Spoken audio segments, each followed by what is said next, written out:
জামাই সেজে আমি হাজির হয়েছি, উপহার কি কি পাবো লিখি।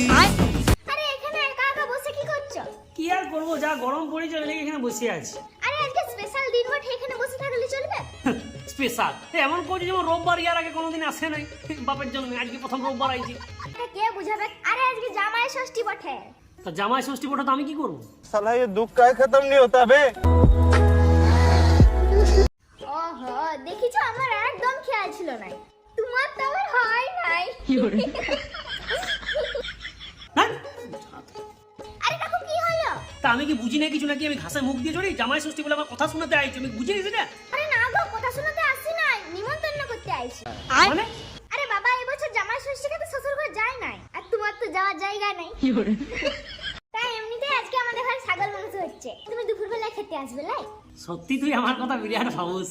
ঠিক আছে, দুপুরবেলা চলে যাবো বলে ওই দুটার দিক গেলে হবে তো? হ্যাঁ। কাকু, খাবার দাবার সব ঠিক আছে তো? আরে দারুণ হয়েছে বেবি, প্রত্যেকটা তরকারি ভাজা থেকে শুরু করে সব হেভি লাগবে, দারুণ হয়েছে। হ্যাঁ, খাও, আস্তে আস্তে খাও। আরে সবই তো হেভি লাগবে খেতে, বুঝি মাংসটা লিয়ে আয়। হ্যাঁ, আনছি আনছি, দাও। লাও কাকু, মাংস চলে এসেছে, ভাত খাও। কই মাংস কোথায়? লাও, দেখো আর খাও, দেখো আর খাও। হ্যাঁ, এই তো ছাগল মাংস। জামাই ষষ্ঠীতে ছাগল মাংস খাবেন, বিয়া করে না? ছি ছি রে নুনি ছি রে ছি রে ছি ছি ছি ছি রে নুনি ছি।